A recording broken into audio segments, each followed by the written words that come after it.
Good morning, everyone. That was a different version of a classic we just heard.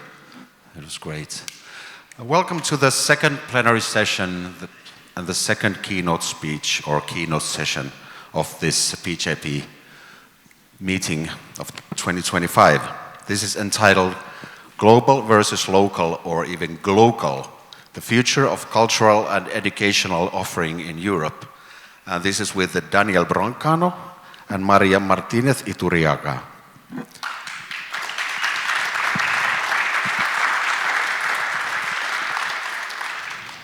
I will introduce Maria and Daniel to you now. Daniel Broncano is the founder of Música and Segura, a unique awarded festival offering musical delicatessen in the small village of Segura de la Sierra in Jaén. He has also created other cycles such as Wavelength on Music and Science in Leiden, Netherlands, Resonancia Ibera in Jaén, and Duologos on Art and Humor at Conde Duque, Madrid. He has served as artistic director of the Semana de Música Religiosa de Cuenca and the Semana de Música Antigua de Álava, as well as managing director of the Córdoba Orchestra from 2022 to 2024. Since 2024, he has been managing director of the Tenerife Symphony Orchestra.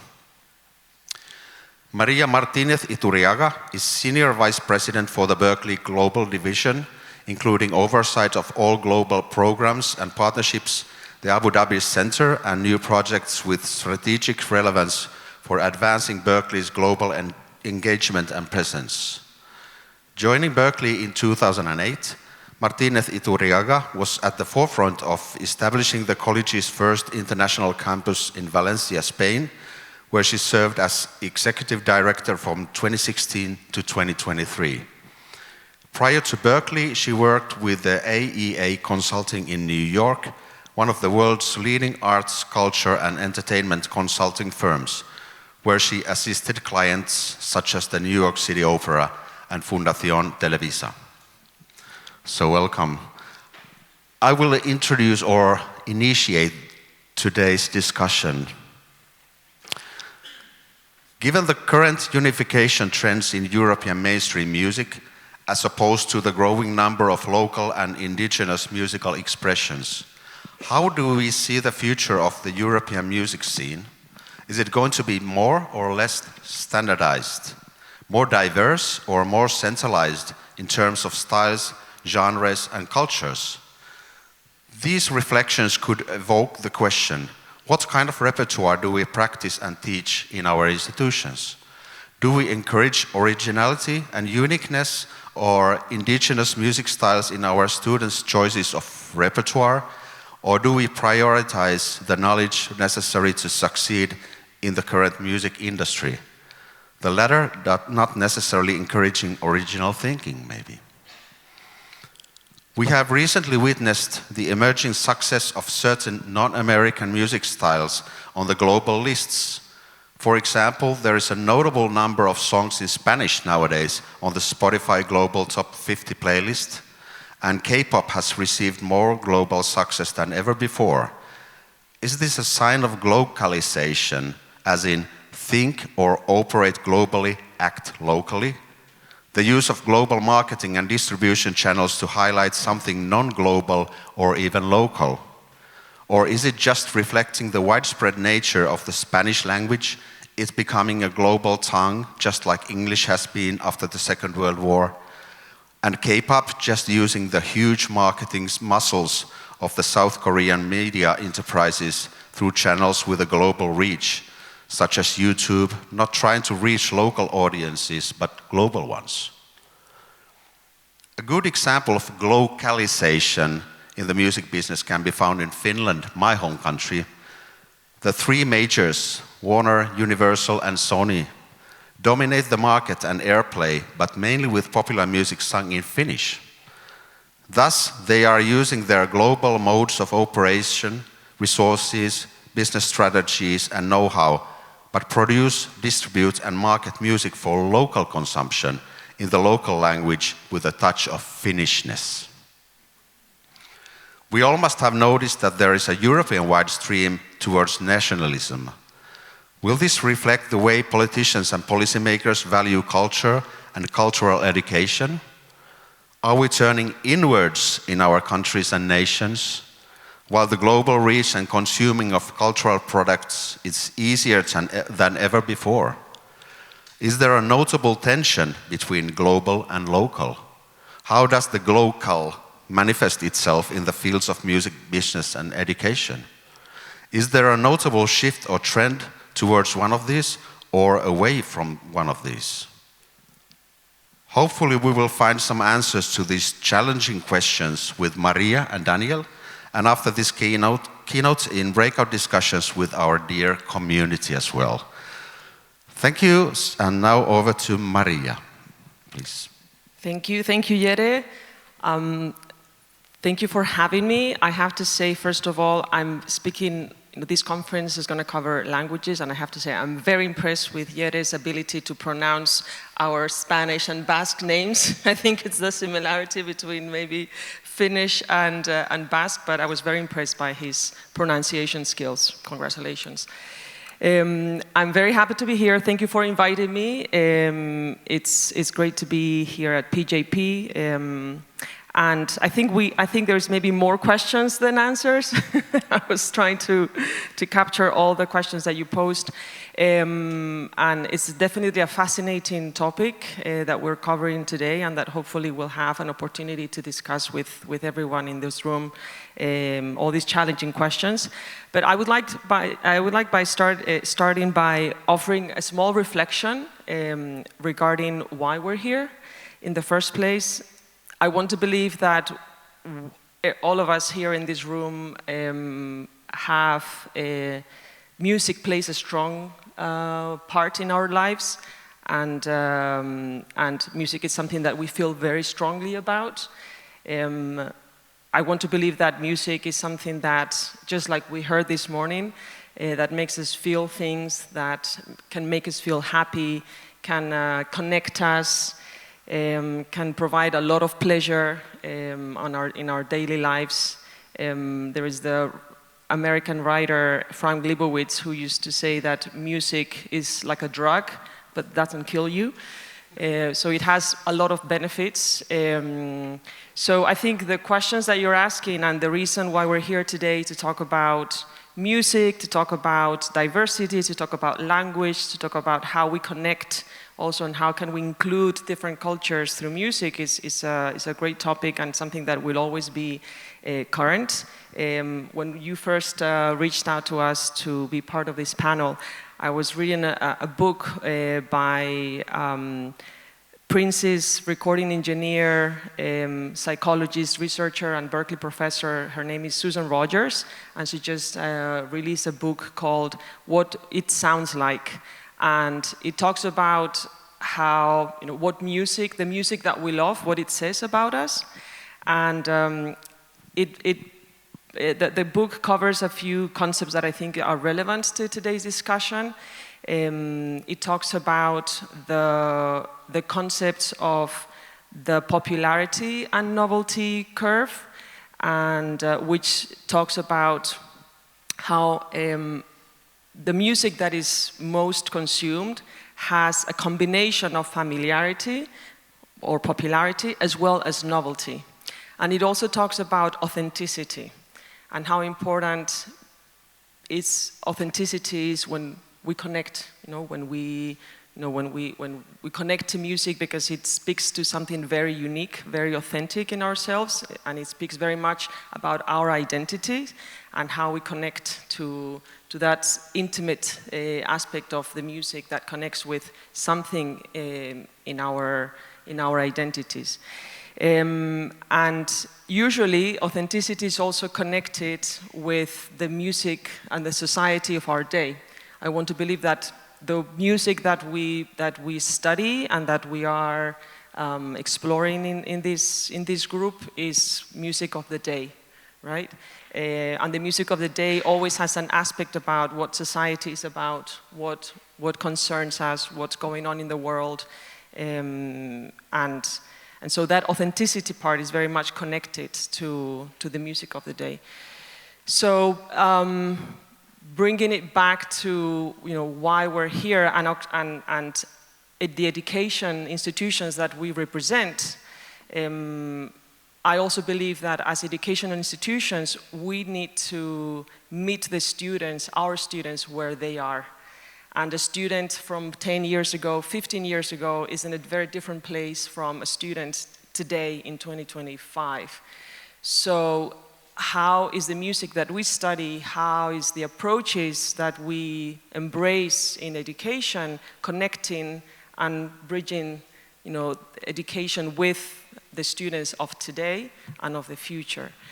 So I think language plays a big role, culture plays a big role, and relevance. I think ultimately it's about what's relevant, what's authentic, what connects with our inner selves, and what, in the end, what moves us and what makes us feel something, which is what music is all about. So I would love to, through these questions, explore all of these concepts. Thank you, Maria. That was beautiful. Over to you, Daniel.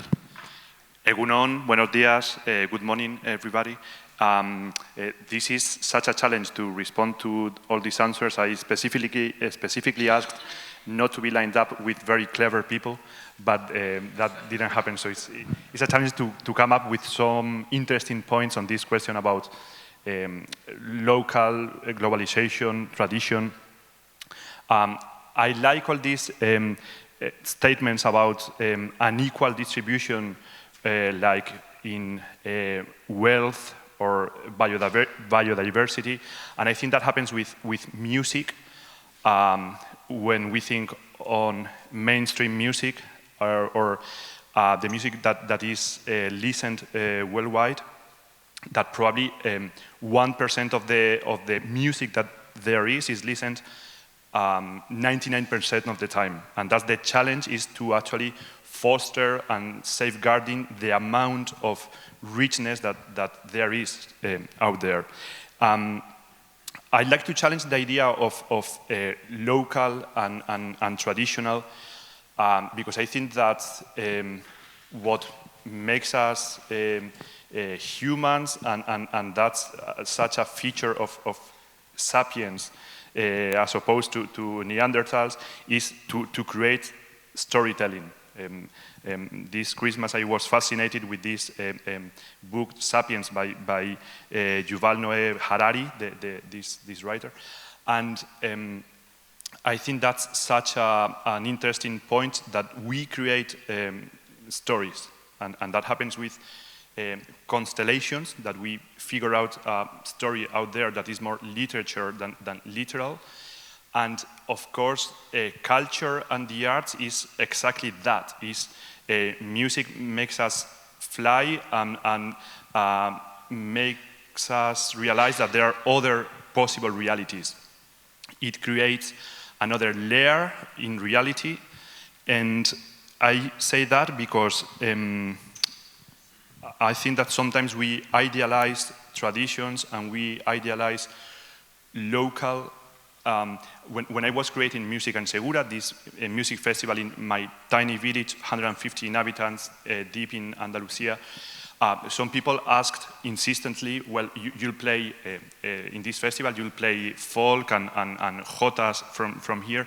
And as a young clarinetist, I was fascinated with Nielsen, a Danish composer, completely unrelated to that region. But for me, Nielsen was there as well. And I think that that's part of the role of the arts, that is to fly with the imagination. Because imagination and creativity can be a local traditional value as well. When you have in Great Britain so many writers imagining other civilizations, I think of Tolkien. Well, that's a tradition as well, is to imagine other possible worlds. And I think that performing arts institutions become a tradition as well. I mean that after 12 years of Música in Segura, Mozart, Beethoven, Stravinsky are a tradition as well, as much as jotas. I work for Sinfónica de Tenerife. It's a miracle that we have that amount of classical music in these tiny islands in the middle of the Atlantic. And after 40 years, is an identitarian feature of Canarian society to have that amount of classical music. And I think that Mahler and Strauss are as local and traditional as the timple, that is the local guitar. So I think that sometimes we idealize too much that sort of primitive, so to speak, feature. Another point is that of course, music is a way of soft power.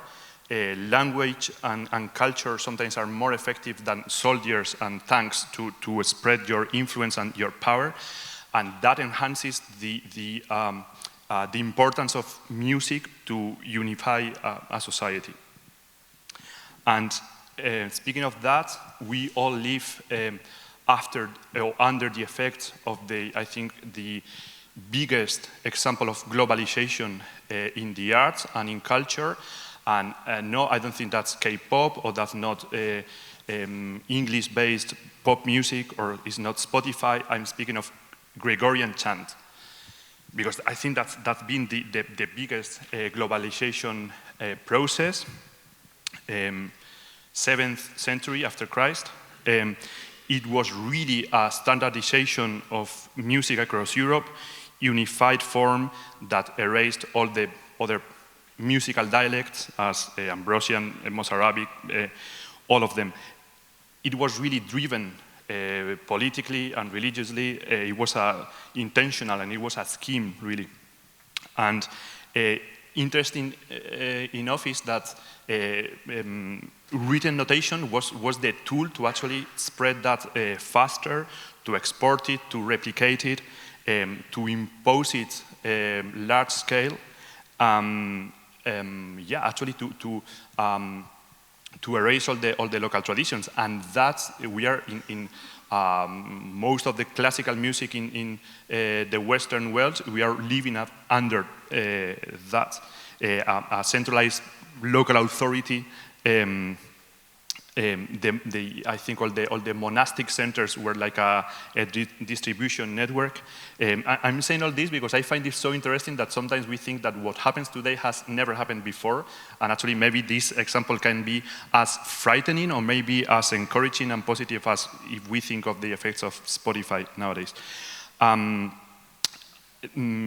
sometimes the use of, just a small point, that the use of one local style or language has happened before. I mean, you were mentioning before that you found interesting, so to speak, the idea that jazz must be sung in English, but that happened already with Mozart when he said that comic opera should be written in Italian.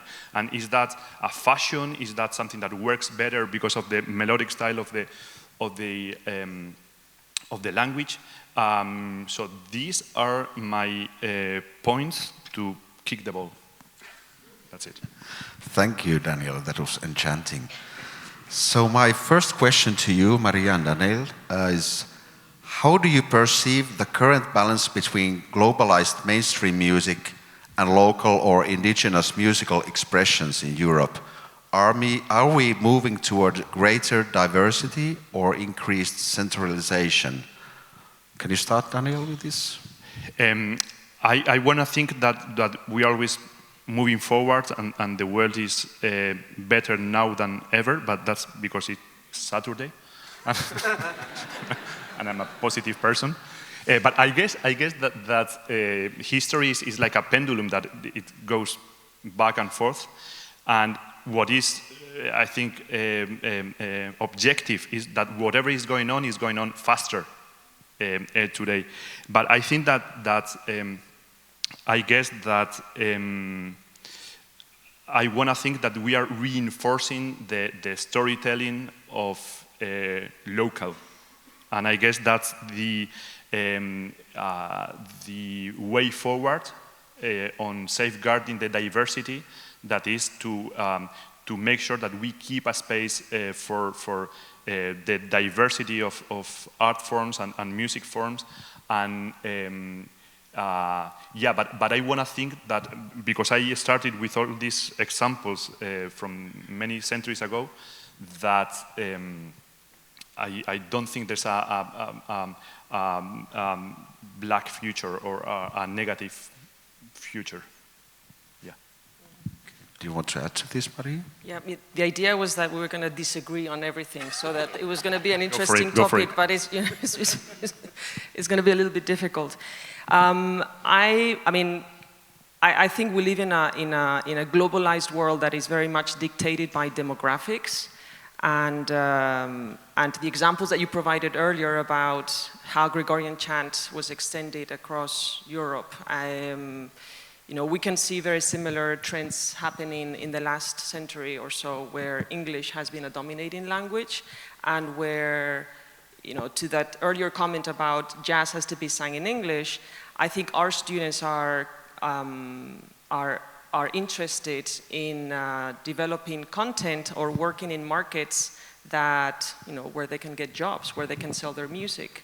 And so today, still, English is probably the biggest market when it comes to music and to many other markets. And we are indeed seeing other languages that are having stronger influence, like Spanish. Who knows, in the future maybe we'll have Chinese as a dominant language, Arabic. And so I think those sort of geopolitical aspects are going to very much dictate as well where our students are going to be interested in writing music, in introducing themselves to those markets. And we live in a very hyphenated world where more and more new generations have something, or a quarter of this, quarter of that. There is such a much larger diverse population where our identities are becoming more diverse and more and richer in that regard. So I think music is going to follow. Music is always ahead of what's going on in the world. So music is going to be dictating, and is going to be an illustration of where the world is going. So yeah, I think in terms of local and global, we already see it in the top charts, not just worldwide, but also even Europe. I think Europe has been always a very fragmented market because of languages, precisely.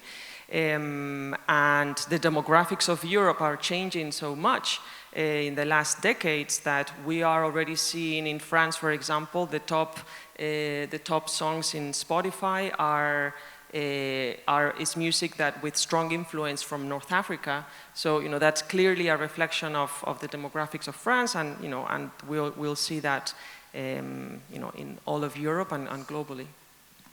Thank you so much. Thank you. My second question is, do you think European music education systems sufficiently encourage students to explore and innovate within their cultural or linguistic heritage?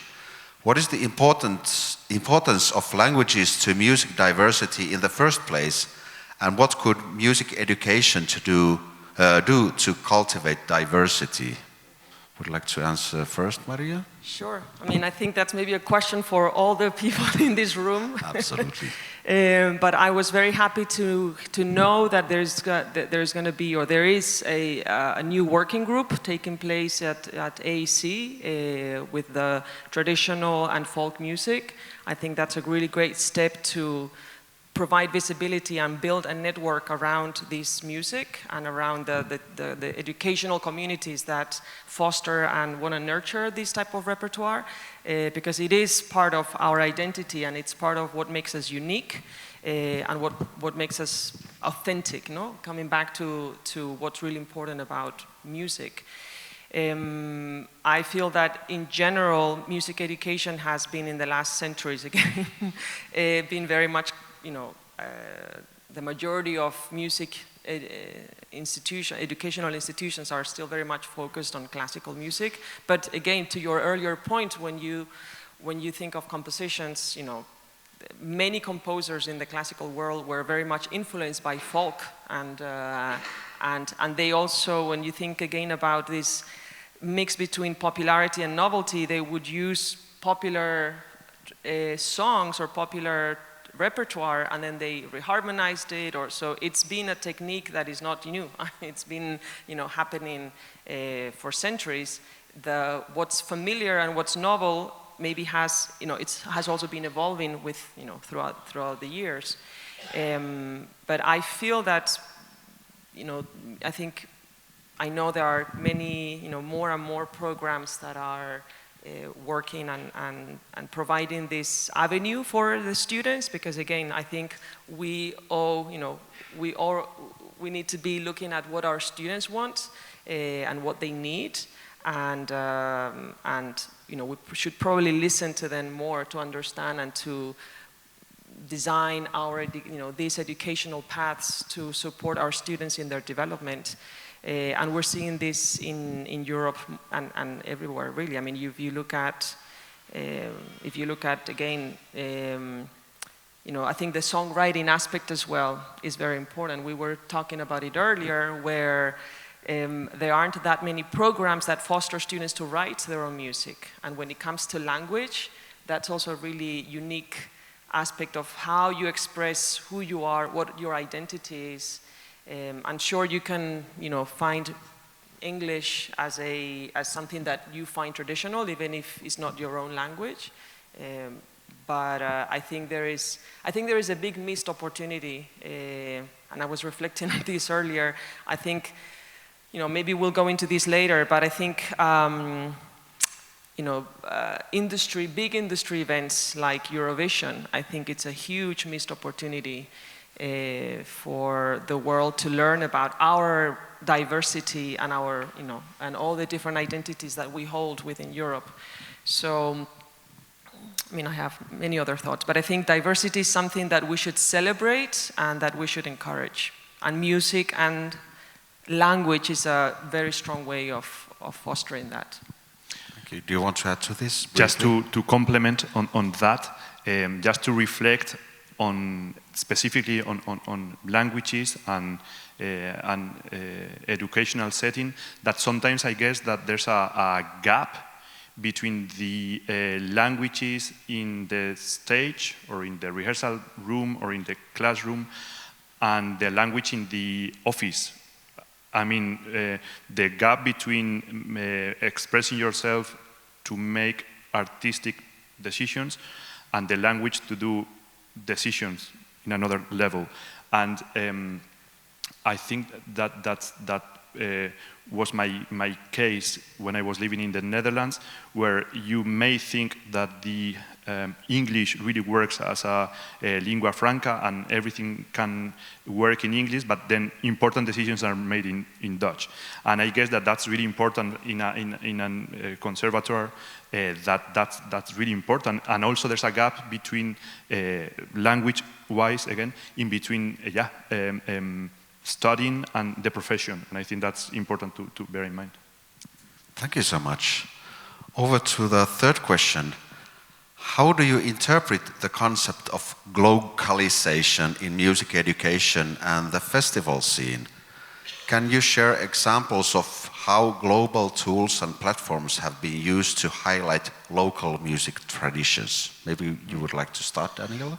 I find that fascinating, how you set up the context and the ways to make local global. And a few years ago in Música and Segura, preparing for a TEDx presentation, we were reflecting on all the technological tools and platforms that we used to make the festival happen at all levels. I mean, in the team and for the audience. This is a festival that happens in a really tiny village that presents a really varied repertoire of music from root music to classical to contemporary. And the question is, who sets the context for globalization?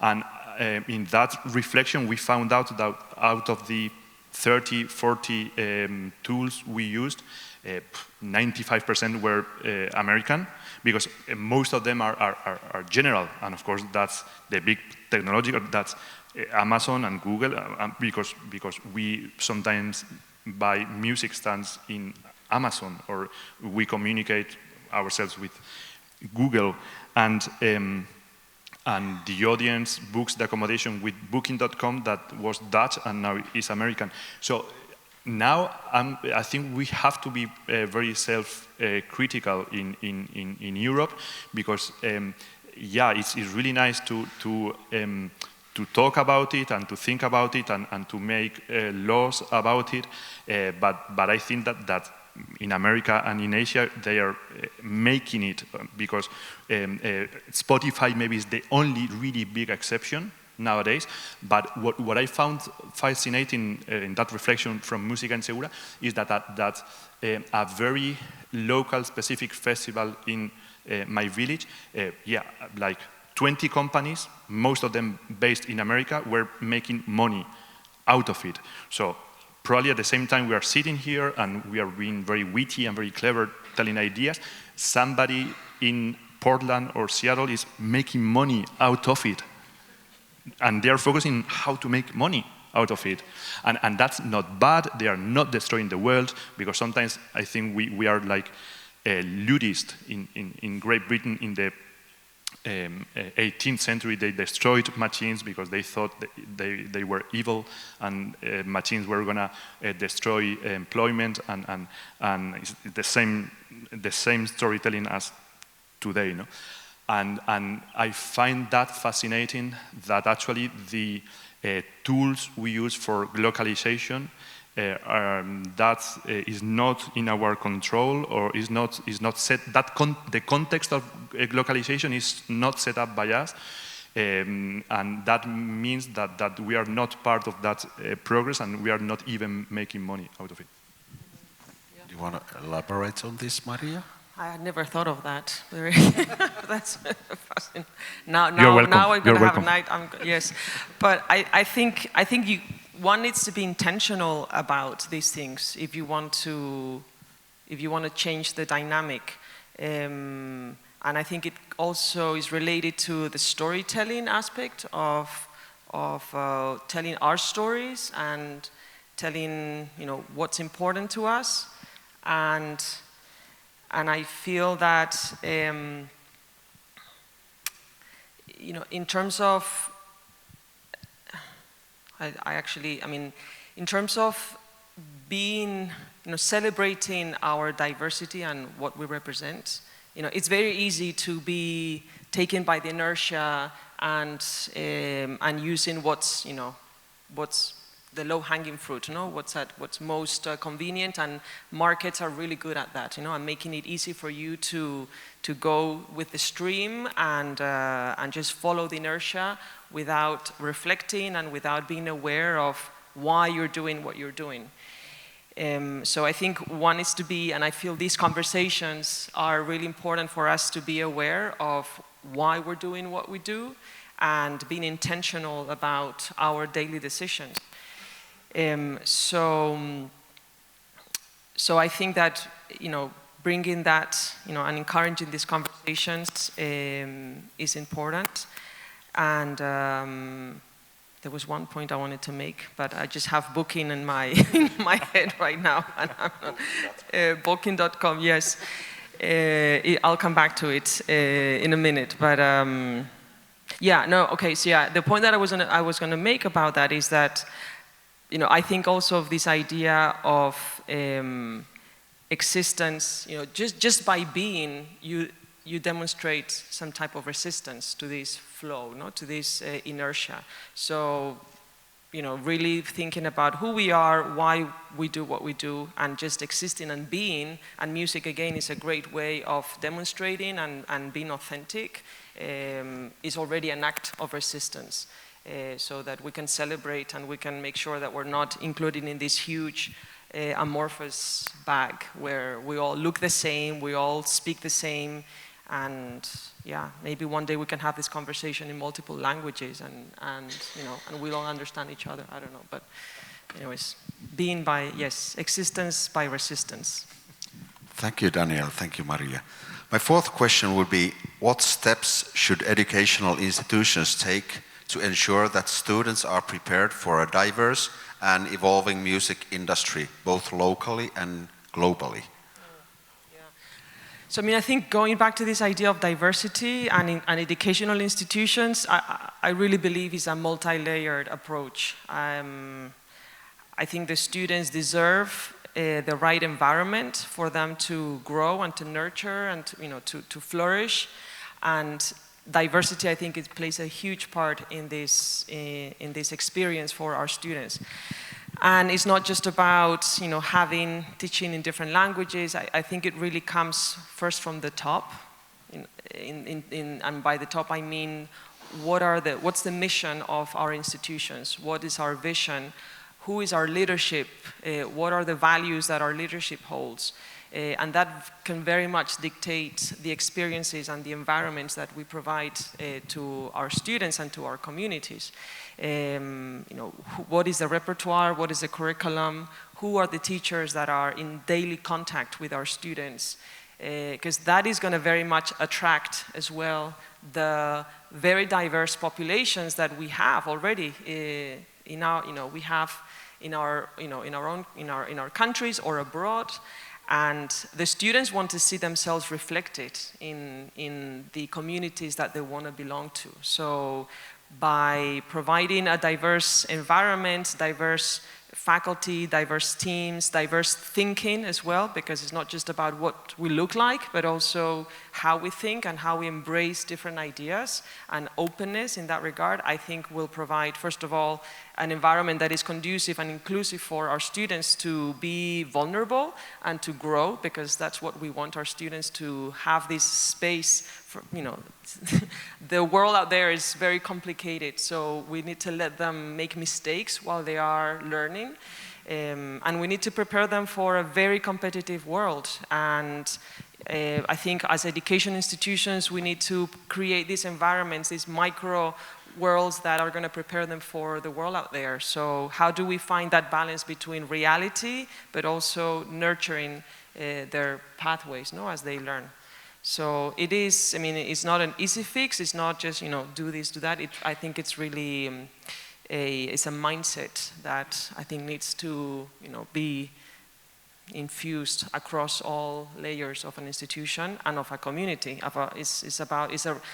I think our education institutions are a reflection as well of the societies we belong to. So there's a lot of work to be done. Thank you. Do you want to elaborate on this? Yeah, I was just thinking now in how do you teach or foster creativity? Because as you ask about how you prepare students for evolving, in music sometimes the training is so much based on repetition that's a challenge itself. How do you make space really for creativity? And but I'm thinking not just creativity on stage, but how an industry that is supposed to be creative, to what extent it is in a bigger picture, in changing the world, in inspiring others to think creatively. And I think that's an even bigger role of the arts and the artists to inspire others, to coming back to the first idea I dropped, to imagine other realities. And I guess that's a really big challenge, how you embed that in the classroom, that is not just to think creatively about harmony, accord, phrasing, but about the world and how to make an impact or a change in the world through that way of thinking. Can I just add to that? Because I think, when we talk about creativity, and I agree that that's a really important aspect of the work that we at least should be doing. I don't know if we are good enough at doing it, but I want to think that art is something that is creative, but I don't think we encourage enough creativity because we don't practice it. I don't think there is enough practicing of creativity within the classroom. And when I talk about, when I say creativity, I say literally creating. How, what part of our curriculum is about creating, is about reflecting about who we are, doing something, exposing our identities and, our inner world. How are we going to express diversity and languages if we're not encouraging that in the classroom? So I think there is a lot of room to grow in terms of creating creative spaces in the curriculum and in the classroom, because otherwise we're just replicating and not providing any space for innovation and telling and creating new stories. Thank you. I couldn't agree more personally. My fifth and second to last question is, as nationalism rises in parts of Europe, how might this affect the types of music that receive funding, support, or focus in education and festivals? Maybe you would like to start, Daniel. Yeah, I guess that's a difficult one. A touchy one. Yeah, yeah. Spoiler, I think it's a matter of balance. That's the necessity to take care of the local diversity, but not to exclude. That's the challenge, how to be balanced about it. And this conference happens in Navarra, that is a very unique region in the world and in Europe, together with Euskadi, where there's a very unique language, and that's a topic and that's a theme here, how to protect the language, a language that is unrelated to anything else in the world. Yeah, I guess with music is the challenge of protecting a single national or local style genre is complicated. But I guess that the balance is to add up, to make sure that the music diversity doesn't get lost, but not to exclude. That's, yeah.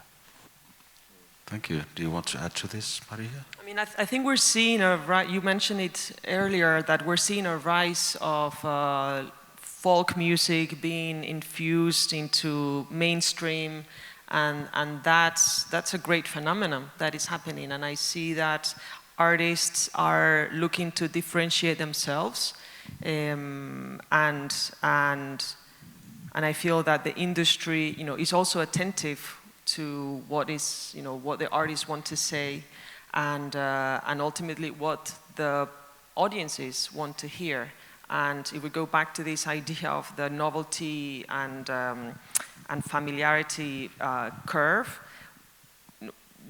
audiences get tired of listening to the same thing over and over, and the needle moves when there is somebody that is able to find the right mix between familiarity and bringing something unique. If we look at the rise of French Arabic hip hop in France in the 90s, it was, hip hop was, starting in the US in the 70s, and again with the demographic changes in France, there was this, rise and need for the society to hear other stories, to see other realities. So they took a form that it was, very popular and very common already, very much, strong and popular genre in Europe already, but they started singing in French, and they started including Rai music, and they started to, tell stories that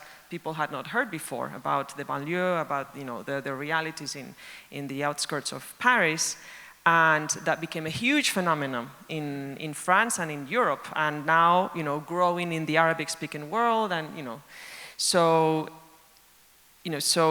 if industries, or if we're not attentive to what's happening, they're going to be following what society and what, what artists need to say and what they are saying. So, again, I think music is always ahead.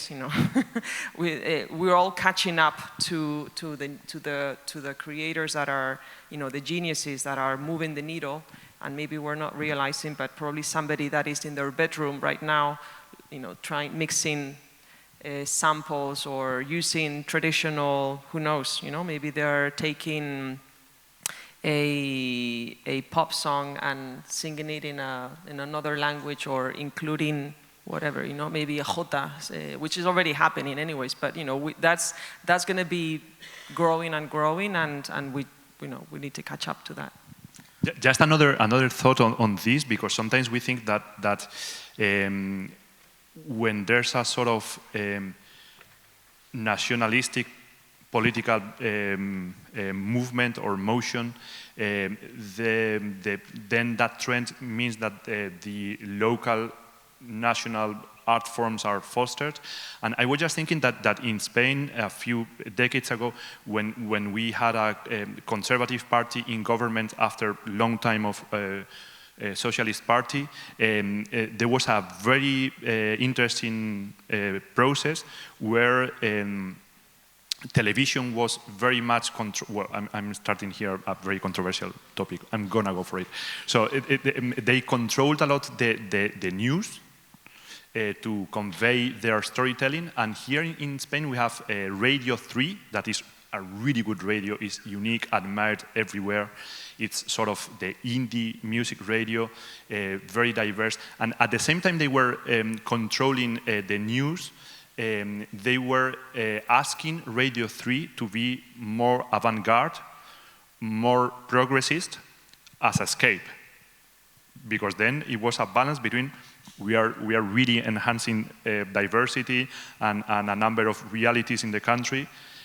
So that was an interesting process, very unexpected, when Radio 3 really grew a lot and was really demanded to be as diverse as possible, because then the control of the storytelling was happening somewhere else. Thank you. I think this is a very interesting topic and a very interesting question. We are, by the way, folks, we are going to continue with these themes right after this session with the breakout groups. I have one more question, and it's looking ahead. What would you like to see change in the way festivals, events, and institutions approach cultural diversity and language in their programming and pedagogy? And this goes to Maria first. Wow. I mean, I think there's a lot of great work happening, and we are becoming more and more aware and more inclusive. I think this is a very subjective as well opinion. I love seeing, as a music consumer and as a music lover, I find a lot of pleasure in discovering new things. Not everybody likes, discovering things that maybe sound horrible or unfamiliar to them at first. But I think embracing uncomfortable and novelty is something that, and taking risks is something that is going to definitely move us in the right direction. Is going to take us to a more exciting place. David Bowie has this famous quote, no? I'm sure you've seen that video where, you need to feel a little bit out of your depth to be close to something very exciting happening. So I just would encourage all of us to take more risks. What possibly can go wrong? So just being more vulnerable, taking more risks, and enjoying it. Do you want to add to this, Daniel? Yeah. Just briefly, we are running out of time. So, yeah. No, just a brief idea that I think that sometimes not to acknowledge that there's a reality where mainstream music is everywhere is just like being a negationist. That means that sometimes when you promote or you take care of other art forms and music forms and foster them actively is just a way to balance that out, and that's a necessity, really. Thank you, Maria. Thank you, Daniel. I think we have some time for a couple of questions from the audience, right?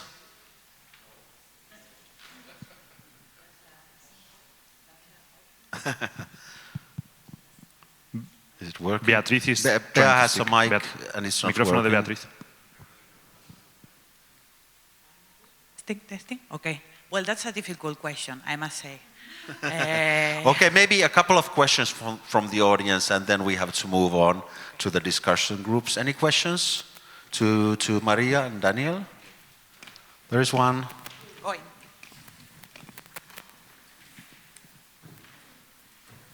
And since we are running behind schedule, let's try to make our questions brief. Thank you. Hello. I'll make it quick. It's also like a complicated question, I think. Whatever. I'm from Denmark. I grew up in the rural parts of Denmark. And up in the north, there is like a dialect called Vendelbomål, which I don't speak personally, because my grandparents, when they went to school, they were bullied for talking in this dialect. So therefore, in a lot of Danish society, there is shame connected with preserving your culture. And also, like, our culture has been used to colonize other nations. Of course, our colonization of Greenland is very up in the news right now. So we have been saying to a lot of these Greenlandic people, in order to get a higher education, you have to learn Danish, you have to learn Danish culture. And in order to get Danish citizenship, you also need to learn Danish culture. How do we teach culture in our institutions without using it as a power structure?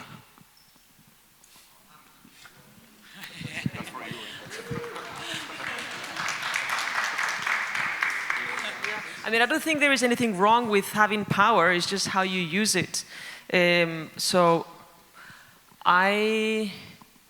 think yesterday I was part of I went to the workshop that Mario and Alba did, and they were talking about how a lot of the local and traditional songs and folk songs are a reflection of the daily stories of, if you listen to the lyrics was, I'm going to the fountain, take the water, and then my boyfriend is waiting for me. It's very much similar stories, but happening in different contexts. But where these things happen it's also a reflection of the lifestyles that we have, the lives that we live.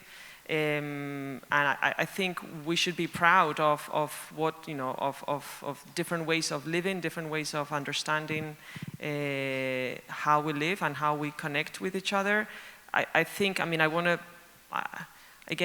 it's about how you celebrate that diversity other than using it to impose something. I think it should be seen through that lens. I don't know if that answers your question. I think it was a very good answer. One more question, I think. Any questions? Well, if not, let's give a big, big hand to Maria and Daniel. Thank you.